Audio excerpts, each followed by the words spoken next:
बहुत हार्दिक बधाई और शुभकामनाएं। और इस न्याय के मंदिर में और उसमें भी भगवान हनुमान के मंदिर में भगवान राम के भक्त भगवान हनुराम जी की चरणों में प्रणाम करती हूँ।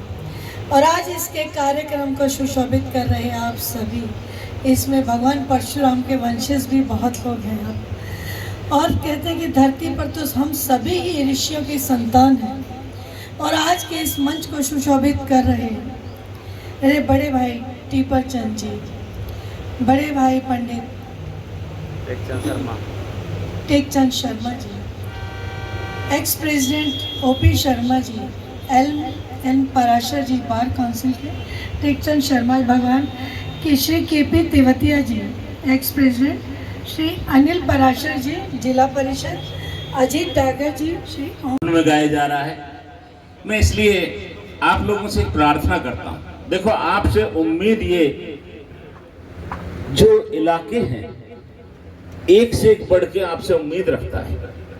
आप आज दिल से परशुराम बनिए, मन से परशुराम बनिए, अपने अंदर परशुराम को जागृत करिए।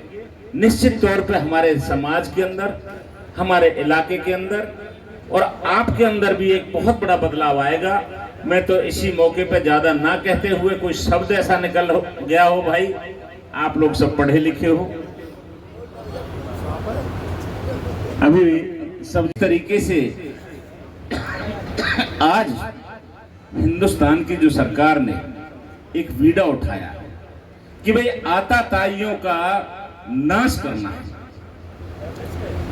नाश करने का मतलब ये नहीं है कि भाई पाकिस्तान का हमारा कोई ये नहीं था कि वो अपनी आदतों से बाज नहीं आए।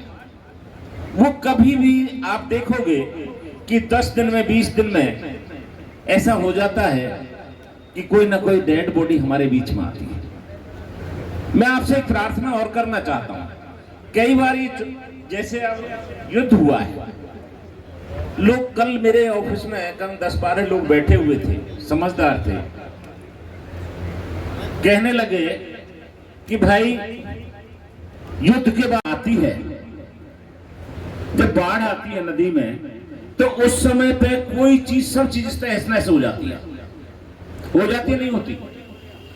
और जब जो उसके बाढ़ के बाद जब फसल बोई जाती है, उसी जमीन में 4 गुना एक्स्ट्रा होती है। तो आपके यहां से एक मैसेज भी जाना चाहिए कि भाई युद्ध से कुछ नहीं नुकसान होने वाला। इससे हमारा देश एक शक्तिवान अपनी ताकत को दिखाएगा। आगे चल के लोगों को यह पता लगेगा कि हिंदुस्तान भी एक ऐसा देश है जहां हमेशा धर्म की पूजा करते हुए, हमारे समाज की बहन बेटियों के सम्मान को देखते हुए हम आगे बढ़े हैं और अपनी उसी इच्छा को लेकर के हम आगे बढ़ें।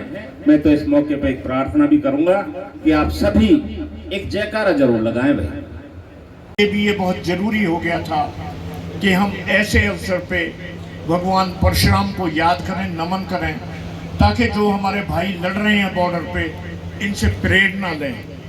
वो कैसे लें, मैं ये बताना चाहता हूँ थोड़ा सा कि भगवान परशुराम क्षत्रियों का विनाश किया था इन्होंने, जानते हैं आप नहीं?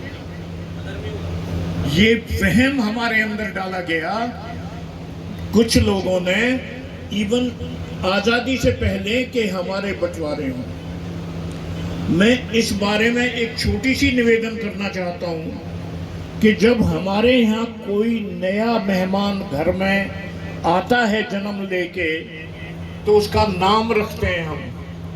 क्या नाम रखेंगे? उसका नाम रावण रखा है किसी ने, कोई दुष्टों के नाम पे कंस वगैरह कोई ऐसा रखा है?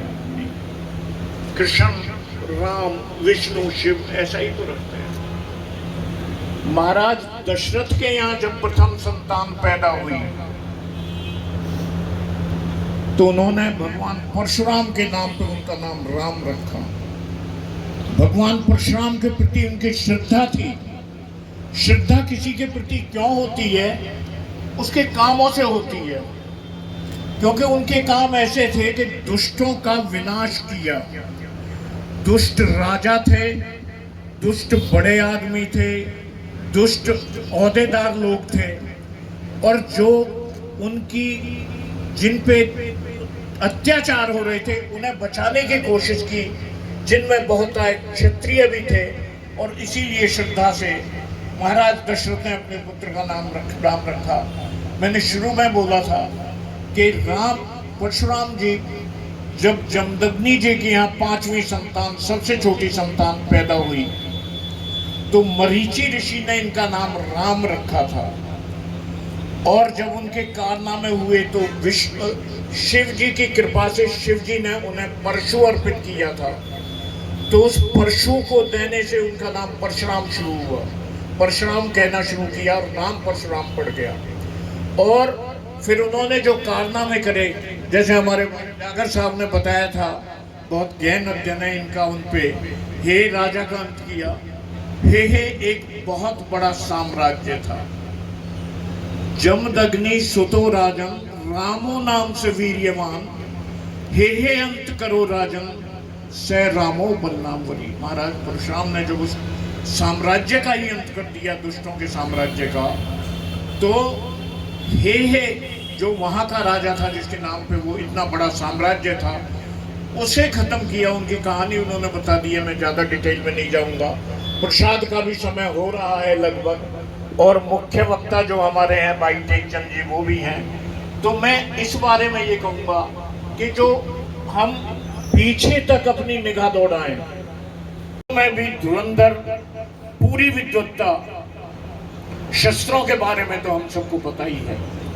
तो आज का दिन हम समर्पित करते हैं उनकी जयंती को, कि हमारे अंदर जो भी कमी है, जो हमारे भाई फौज के तैनात खड़े हैं, रात भर जगते हैं, कठिन परिस्थितियों में वहाँ रहते हैं, कोई कहीं रेगिस्तान है, कहीं हिम पड़ा हुआ है, बर्फों में रहते हैं, उन्हें इनसे प्रेरणा मिले। और मैं ये चाहूँगा कि भगवान परशुराम की उन पर कृपा रहे और वो निर्बाध, जो देश की 140 करोड़ जनता जो उनके पीछे खड़ी है बड़ी जोर से, हर तरह से अपना सब कुछ न्यौछावर करने के लिए उनकी खड़ी है, भगवान परशुराम की कृपा रहे और विजय होके आताताइयों का विनाश करके, इसी परशे से जो भगवान परशुराम ने चलाया था, आज उसका रूप बदल गया है, चाहे वो मिसाइल है, चाहे वो बंदूक है, चाहे वो स्टेन गन है, उससे उनका विनाश करके और यहाँ पे विजयी होके आए और जनता को ये आश्वस्त करें कि वो अब चैन की सीट सो के हैं। तो मैं बहुत ज़्यादा ठीक लोग हैं, जो ठीक सोच के लोग हैं, सब पे होके इकट्ठा होना सीख लें, तो फिर वही राम परशुराम होगा। जय भारत, जय हिंद, भगवान परशुराम।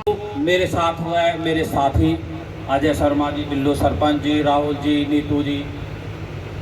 मैं भगवान परशुराम के छठवें अवतार, और कहिए आताताइयों का नाश करने वाले, बुराइयों का नाश करने वाले भगवान परशुराम के जन्मोत्सव पर जीवित भगवान आज पृथ्वी पर तीन ही भगवान रूपी जीवित हैं। भगवान परशुराम छठवें अवतार, अश्वत्थामा जी, और कहते हैं चारों जुग प्रताप तुम्हारा है, प्रसिद्धि जगत उजारा भगवान हनुमान जी। तो आज हनुमान जी के ही प्रांगण में, जहां मेरे भगवान, हम सबके भगवान परशुराम जी भी विराजमान हैं, मैं आप सबको मैं ये कहना चाहता हूं, आज देश में 36 बिरादरियां, सभी मत मजहब, और कहते हैं कश्मीर से कन्याकुमारी तक